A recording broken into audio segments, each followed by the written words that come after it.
Well, welcome to another Bible Truth Facebook, YouTube broadcast. I'm Evangelist Tom Gillum. I'm an itinerant evangelist, believes in expositional preaching. I like to do it line upon line, precept upon precept. I like to do it in a series form. I like to do it with enthusiasm. It's a joy to have you here today on the broadcast. Do not take your presence here for granted. Not take it lightly, but I count it a great honor to have you here. Hope you'll have a Bible handy, a notebook, something to write with. Find our text today in the book of Hebrews, chapter number 13.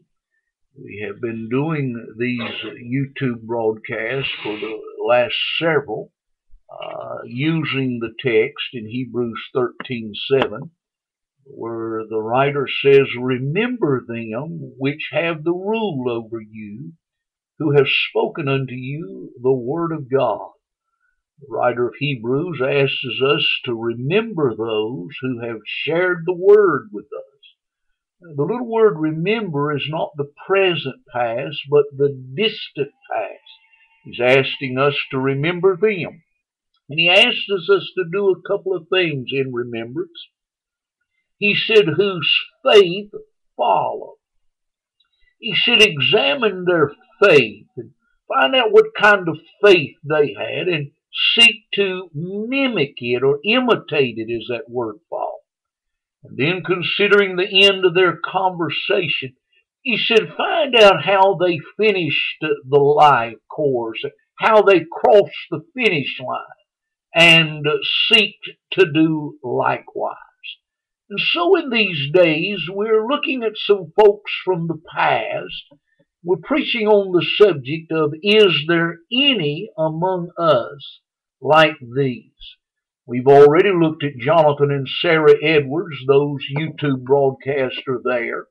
And now we have looked and began to look at the life story of David Brainerd. We have already looked at one broadcast, and we began by looking at a sacred commencement of his life. He was born in 1718 and died in 1747. He only lived 29 years, 5 months, and 19 days.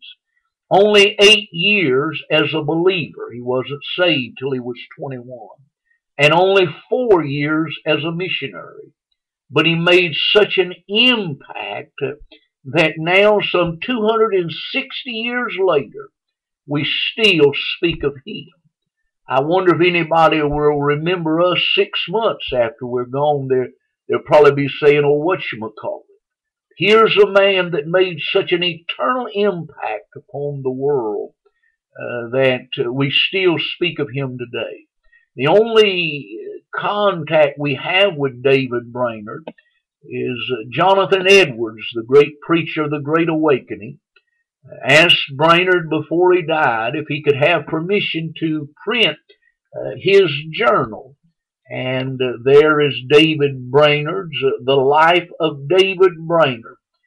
It is his journals that he wrote in almost every day, the thoughts of what was going on in his life. We've also noticed in his life that he was an orphan at a very early age, and he lived under a dark depression all of those 29 years, 5 months, and 19 days that he lived here upon the earth. We also looked into the sovereign control of his life. He was an orphan. He operated under deep depression. And he was a religious lost man for a good while, lived under rules and regulations, till God gloriously saved him while he was at Yale University. And while there at Yale, he took sick, and he took a leave of absence from school for several months. He was diagnosed with terminal tuberculosis. And so we now have an orphan, lives under a dark cloud of depression, and he is now dying of terminal tuberculosis. Yet he goes on, is there any among us like this? When he returned to Yale, he found that they were in the midst of a great move of God there on the campus. Revival was breaking out, constant prayer meetings in the dorms. But the faculty and much of the staff, and especially the president, made light of this move of God amongst God's people. And a lot of the students began to make insinuations that some of this faculty and the president were lost people. That was the reason they were making those statements. The president and the board got together and said the next time someone makes a statement like that against the faculty or the president, he said he will be dismissed immediately. Almost the next morning, David Brainerd made the statement of the president of Yale University. He said he had no more of the likeness of God about him than a chair. And he said for his ruling he should drop down dead for trying to stop this move of God. And for that, David Brainerd was dismissed from Yale and from Divinity School. We now have an orphan, lived under strict, rigorous religious convictions and standards before God brought him into the light. He's dying of terminal tuberculosis, and now he has been yet let go from Yale University, where he was studying to be a preacher. And yet, he goes on. And once he is let go from Yale University, he does not have a degree, and so he cannot pastor a church. The only thing left for him is under God's sovereign control. He sends him out to the savage Indians. He begins to lay the first groundwork for the ministry towards Indians here in America. He said in his journal on one occasion, he said, I rode for several hours in ministry to the Indian folks. He says, I was in constant pain. I knowed not where I was. He said, I was very distorted in my perception. He says, I knew little or nothing about where I was. He says, the only thing that came from me was blood. He says, by afternoon, I had no consciousness of reasoning.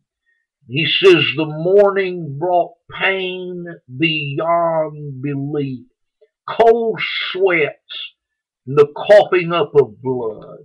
Yet, he went on. Is there any among us like this?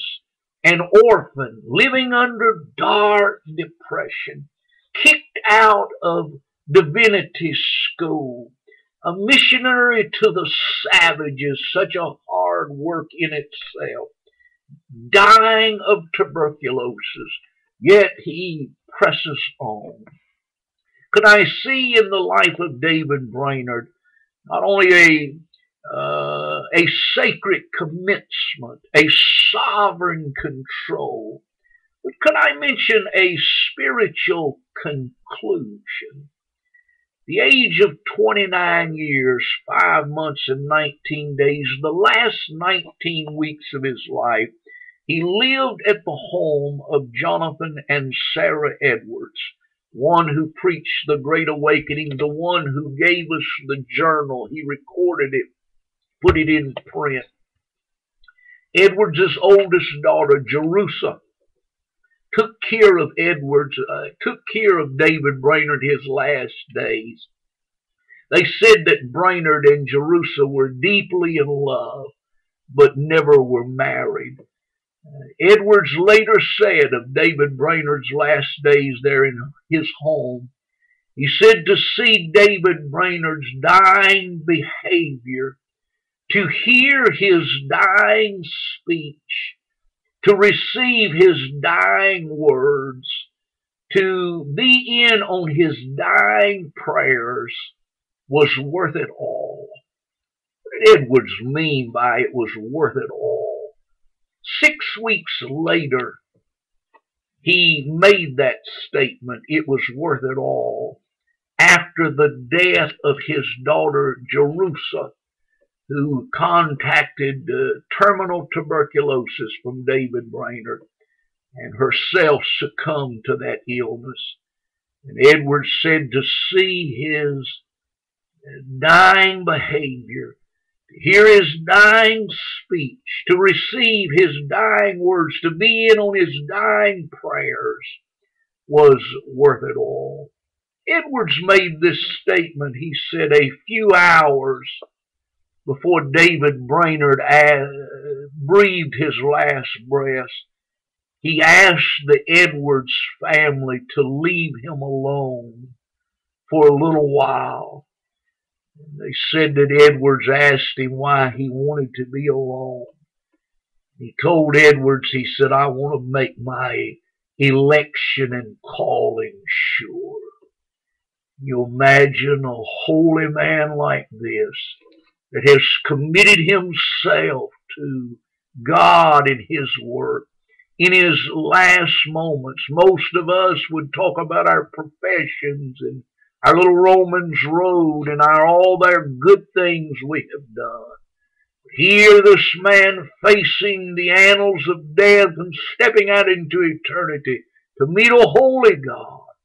In his last few moments here upon the earth, he wanted to make his election and calling sure. So we have an orphan who's lived his life in dark depression. He has been released from divinity school. He spent his last 4 years in ministry to the savage Indians. He's got terminal tuberculosis. He's bleeding at almost every opening in his body.